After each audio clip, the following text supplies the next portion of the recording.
तो दोस्तों आज का ये जो वीडियो है टोटल 2 पार्ट में होगा। वीडियो के सबसे पहले हिस्से में मैं आप लोगों को बताऊंगा कि किस तरीके से तेजस मार्क 2 एयरक्राफ्टों के रोल आउट को लेके एक बहुत बड़ा और बहुत ही खुशनुमा खबर आया है, जबकि दूसरी तरफ वीडियो के दूसरे हिस्से में मैं आप लोगों को भारत के द्वारा बड़े संख्या में खरीदे जाने वाले एयरक्राफ्टों के बारे में बताऊंगा। और दोस्तों ये जो संख्या है ये 1, 2 या 10, 20 संख्या में नहीं, बल्कि बताया जा रहा है कि भारत आने वाले समय में 130 से लेके 150 तक के बड़े एयरक्राफ्टों को खरीदेगा। दोस्तों इन दोनों विषयों के बारे में डिटेल में जानने के लिए वीडियो के आखिर तक बने रहिए और चैनल को सब्सक्राइब और वीडियो को लाइक जरूर कीजिए। तो दोस्तों तेजस मार्क 2 एयरक्राफ्टों का प्रोजेक्ट भारत के लिए कितना बड़ा और कितना महत्वपूर्ण प्रोजेक्ट है, इसके बारे में तो अंदाजा इसी बात से ही लग जाता है कि इन एयरक्राफ्टों के द्वारा भारत अपने बेड़े के प्रमुख कहे जाने वाले 3 ऐसे एयरक्राफ्टों को रिटायर्ड करेगा जो एक समय इंडियन एयरफोर्स का बैकबोन था। पर दोस्तों इन एयरक्राफ्टों के डेवलपमेंट के ऊपर भी अन्य प्रोजेक्टों के जैसे डिले का साया मंडरा रहा था। हालांकि दोस्तों जब कुछ महीने पहले प्रधानमंत्री नरेंद्र मोदी का अमेरिका दौरा हुआ था, तब एक तरीके से ये जो डिले का साया मंडरा रहा था ये थोड़ा हटा और जेट इंजनों के डील के साथ भारत के लिए तेजस एयरक्राफ्टों के डेवलपमेंट का रास्ता साफ हुआ। पर अब इन एयरक्राफ्टों के रोल आउट को लेके भी एक बहुत बड़ा खबर आया है और रिपोर्ट में दावा किया जा रहा है कि भारत को और 1 साल से थोड़ा और अधिक समय इंतजार करना पड़ेगा, मतलब करीब 14 महीने का इंतजार करना पड़ेगा, जिसके बाद भारत के पास अपना खुद का मीडियम वेट एयरक्राफ्ट मतलब तेजस मार्क 2 एयरक्राफ्ट होगा। हाल ही में ही मीडिया रिपोर्टों में जानकारी दिया गया है कि दिसंबर 2024 तक हिंदुस्तान एरोनॉटिक्स लिमिटेड के द्वारा तेजस मार्क 2 एयरक्राफ्टों को रोल आउट कर लिया जाएगा। अब दोस्तों इस खबर को लेके असल में एरोनॉटिकल डेवलपमेंट एजेंसी के director of avionics and weapon systems के तरफ से जानकारी दिया गया और एक तरीके से उनके द्वारा तेजस मार्क 2 एयरक्राफ्टों के रोल आउट को लेके एक प्रॉमिस करते हुए ये कहा गया है कि साल 2025 में तेजस मार्क 2 एयरक्राफ्ट अपना पहला उड़ान भरेगा, और वो भी अमेरिका के जो जनरल इलेक्ट्रिक के A414 इंजन है उसी के साथ। दोस्तों प्रधानमंत्री नरेंद्र मोदी जब जून 22 को अमेरिका के दौरे पे गए थे, तब असल में भारत की कंपनी हिंदुस्तान एरोनॉटिक्स लिमिटेड और अमेरिका के जनरल इलेक्ट्रिक के बीच में इन इंजनों को भारत में निर्माण करने को लेके एक अनाउंसमेंट किया गया था। अनाउंसमेंट के अंतर्गत इन इंजनों को ट्रांसफर ऑफ टेक्नोलॉजी के अंतर्गत मेक इन इंडिया इनिशिएटिव के सहारे भारत में निर्माण किया जाएगा और उसके बाद इन इंजनों का इस्तेमाल भारत अपने स्वदेशी एयरक्राफ्टों में करेगा। और इंजनों के डीलों को तेजस मार्क 2 एयरक्राफ्टों के डेवलपमेंट का सबसे बड़ा सक्सेस के रूप में देखा जा रहा है, क्योंकि दोस्तों अगर इंजन संपूर्ण रूप से इंपोर्ट करके इन एयरक्राफ्टों में इस्तेमाल किया जाता तो एक तरीके से एयरक्राफ्टों का कीमत भी अधिक होता और दूसरी तरफ इंजनों के सप्लाई चेन को लेकर भारत को संपूर्ण रूप से अमेरिका के ऊपर निर्भर करना पड़ता, जिससे कि इन एयरक्राफ्टों के जो सर्विसेबिलिटी है वो घट जाता। एरोनॉटिकल डेवलपमेंट एजेंसी के एक वरिष्ठ अधिकारी की तरफ से यह भी बताया गया है कि अमेरिका के साथ जेट इंजनों के डील को लेकर बातचीत करने से पहले भारत के द्वारा फ्रांस और ब्रिटेन का भी ऑप्शन रखा गया था।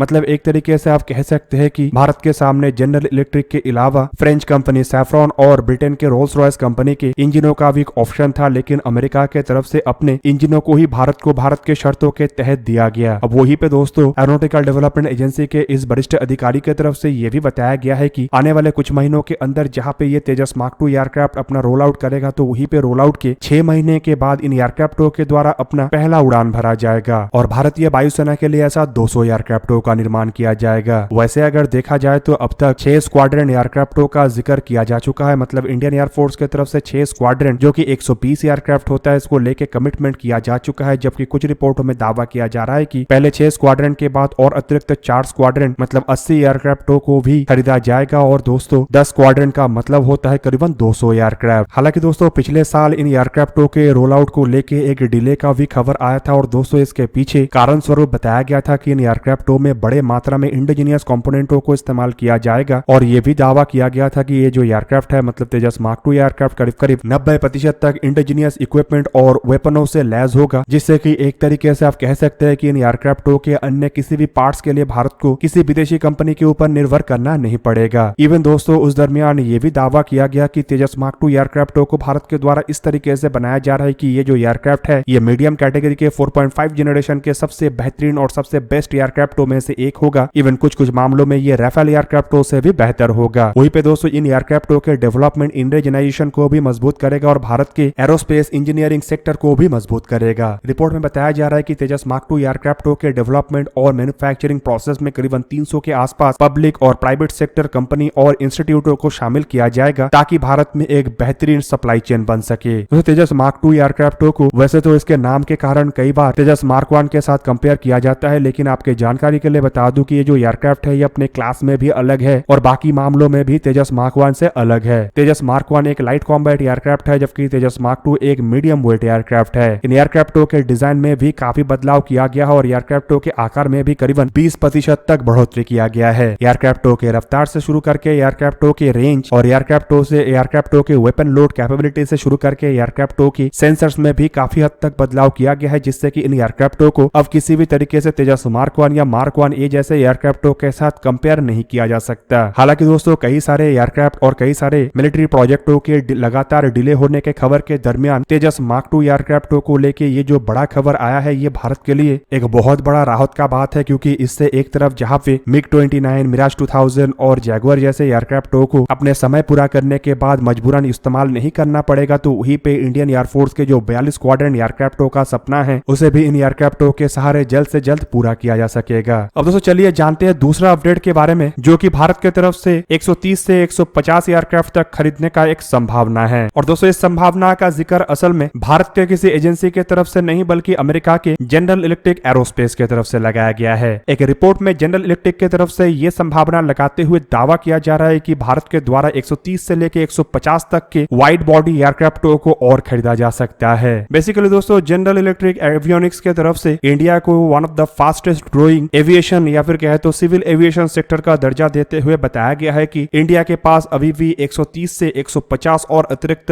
वाइड बॉडी एयरक्राफ्ट मतलब बड़े आकार के सिविल एविएशन एयरक्राफ्टों को खरीदने का पोटेंशियलिटी है। और जिस तरीके से भारत में एरोस्पेस सेक्टर को बड़ा किया जा रहा है, वो एक तरीके से इन संभावनाओं के ऊपर मोहर भी लगाता है। अब दोस्तों कुछ दिन पहले टाटा ग्रुप के तरफ से मतलब एयर इंडिया के तरफ से भी बड़े मात्रा में मतलब करीब 500 के आसपास एयरक्राफ्टों को जहां पे खरीदने को लेके ऑर्डर दिया गया था, तो वहीं पे टाटा के बाद इंडिगो की तरफ से भी लगभग उतने ही संख्या में एयरक्राफ्टों को खरीदने को लेके ऑर्डर दिया गया। हालांकि इसके अलावा भी भारत में कई सारे एविएशन कंपनी हैं जिनके द्वारा भी छोटे मोटे ऑर्डर दिया गया है। और दोस्तों कुल ऑर्डर को लेके बताया जा रहा है कि करीबन 1500 ऐसे एयरक्राफ्टों को अब तक ऑर्डर दिया जा चुका है। जबकि वहीं पे दोस्तों अगर देखा जाए तो भारत में फिलहाल 700 के आसपास ऐसे एयरक्राफ्ट है जो कि अलग अलग एविएशन कंपनियों के द्वारा इस्तेमाल किया जा रहा है। और इन 700 एयरक्राफ्टों में बताया जाता है करीबन 50 के आसपास एयरक्राफ्ट वाइड बॉडी एयरक्राफ्ट है। और इन 50 एयरक्राफ्टों में करीबन 49 एयरक्राफ्ट एयर इंडिया का है, जबकि इंडिगो के पास करीब 2 ऐसे वाइड बॉडी एयरक्राफ्ट लीज में है। और फिलहाल जिन वाइड बॉडी एयरक्राफ्टों का इस्तेमाल किया जा रहा है, उन एयरक्राफ्टों को भी रिटायर किया जाना है। और दोस्तों इस रिटायरमेंट के लिए जहां पे एक तरफ कम से कम 50 एयरक्राफ्टों का तो जरूरत है ही, तो वहीं पे भारत के जो रिक्वायरमेंट है इससे काफी अधिक है। अब दोस्तों भारत की तरफ से जिन एयरक्राफ्टों को खरीदने को लेकर ऑर्डर दिया गया है, उन एयरक्राफ्टों में से ज्यादातर एयरक्राफ्टों के जो इंजन है वो जनरल इलेक्ट्रिक एवियोनिक्स की तरफ से ही सप्लाई किया जाता है। और रिपोर्ट में यह भी दावा किया जा रहा है कि जनरल इलेक्ट्रिक एरोस्पेस के पास करीबन 40 GEnx-1B और 20 GE9X इंजनों का ऑर्डर है, जो कि एयर इंडिया के 20 बोइंग 787 और